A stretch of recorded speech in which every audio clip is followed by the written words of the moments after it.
Halo teman-teman semuanya, perkenalkan kami dari kelompok 10. Di sini kami akan menjelaskan terkait hasil analisis tentang sistem keamanan di mobil Toyota Corolla Altis. Tapi sebelum kita masuk ke pembahasan yang lebih lanjut, kita kenalan dulu yuk sama satu persatu anggota kelompok kami.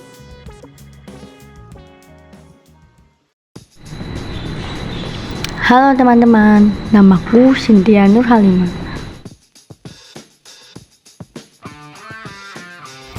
Hai guys, aku Erita Bella Sukma. Halo, aku Nadira Aprianti Aisyah. Hai, aku Nahdia Nurhafa Febriana Suud. Hai, aku Jessica Diliato Siva. Toyota Corolla Altis adalah salah satu sedan generasi ke-12 dari Toyota yang mengadopsi platform TNGA atau Toyota New Global Architecture dan memperkenalkan opsi HEV. Video ini bertujuan pengenalan fitur keselamatan kendaraan seperti airbag, sabuk pengaman, ABS plus ABD, 4Axis, kemudian PSC plus HCA, setuju JE dengan Camazon, serta skor keamanan pada mobil Toyota Corolla Altis agar penonton memahami cara kerja dan pentingnya teknologi tersebut dalam melindungi pengemudi dan penumpang.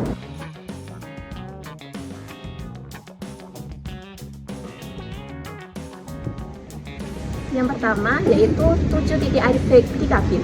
Cara kerjanya, 1. Sensor mendeteksi tabrakan atau perlambatan mendadak.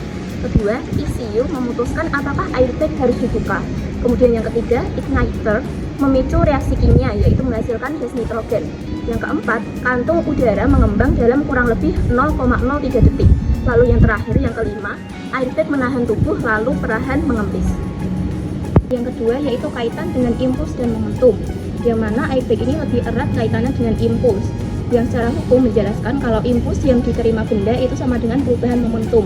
Artinya, jika momentum tubuh penumpang karena bergerak ke depan saat tabrakan harus berkurang jadi 0, maka produk antara gaya dan waktu perlambatan harus sama dengan perubahan momentum itu.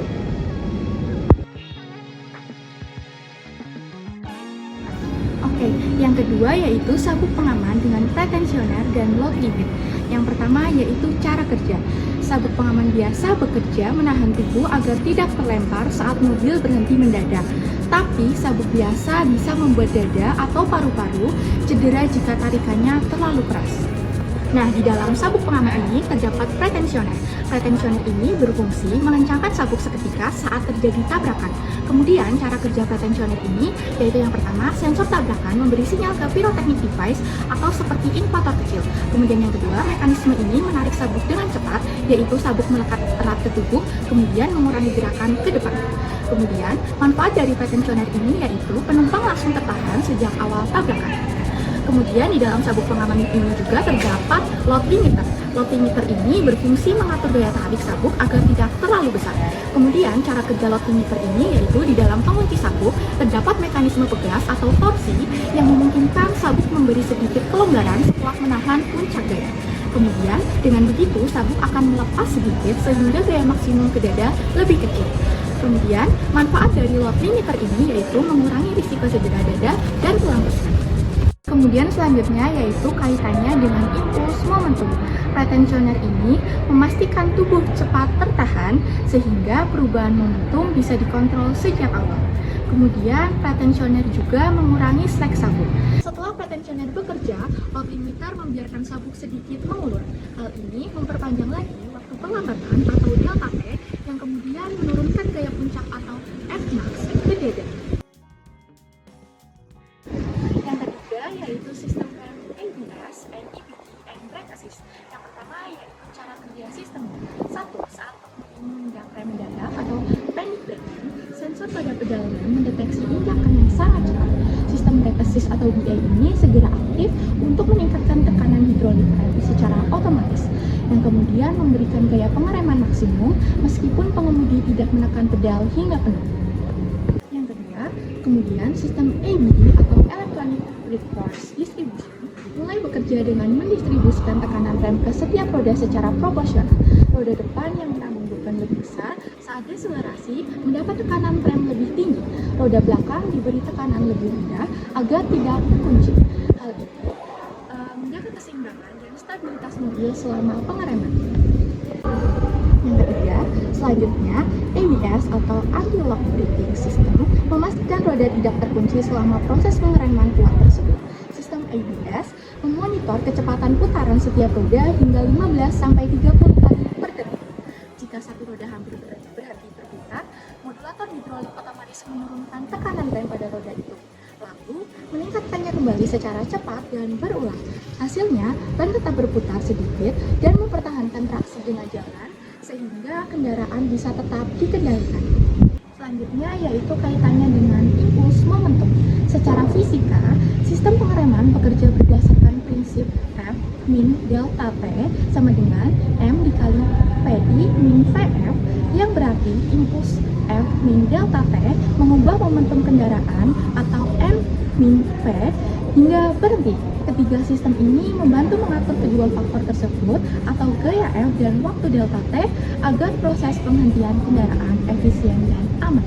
1. Brake assist atau BA meningkatkan gaya pengereman atau F sehingga menghasilkan impuls lebih besar yang kemudian kendaraan berhenti lebih cepat. Kemudian yang kedua yaitu ABD memastikan distribusi gaya rem atau F total merata. Kemudian impuls diterapkan efektif ke seluruh roda yang menghasilkan momentum kendaraan tetap stabil tanpa selang. Kemudian yang ketiga yaitu ABS menjaga agar durasi pengereman atau delta T tetap optimal dan roda tidak kehilangan traksi sehingga gaya tetap efektif sepanjang pengereman.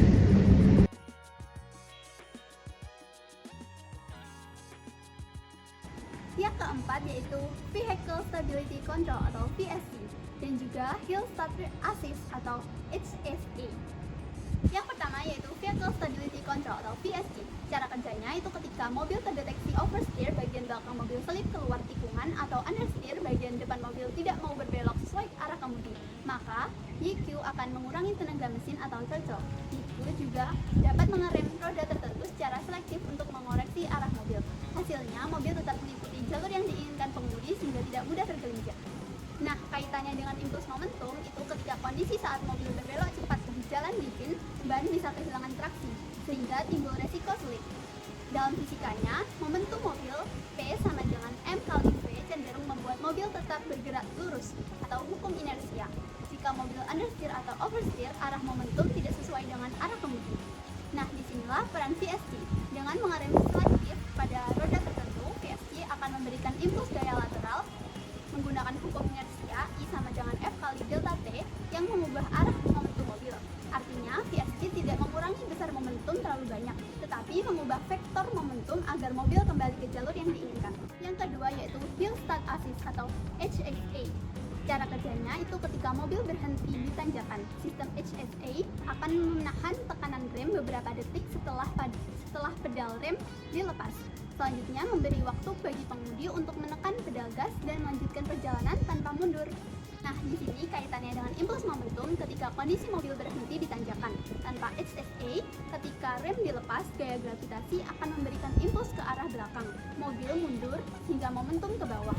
Nah, peran HSA, sistem menahan rem beberapa detik, menghilangkan impuls ke belakang dari gaya gravitasi, serta memberi waktu agar mesin menghasilkan gaya ke depan, menghasilkan impuls maju. Dengan begitu, momentum mobil langsung diarahkan ke depan tanpa sempat mundur dahulu. Kelima ada seperti yang diangkat Toyota Global Architecture. Sini terdapat front camber zone, rear camber zone, passenger serta center of gravity.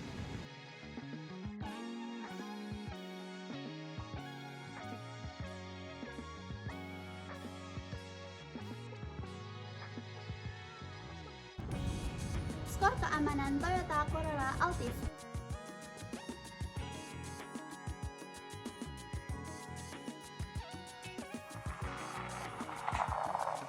Refleksi yang bisa kita ambil setelah membuat video ini, yang pertama, airbag dan sabuk pengaman adalah perlindungan dasar yang tidak bisa diabaikan.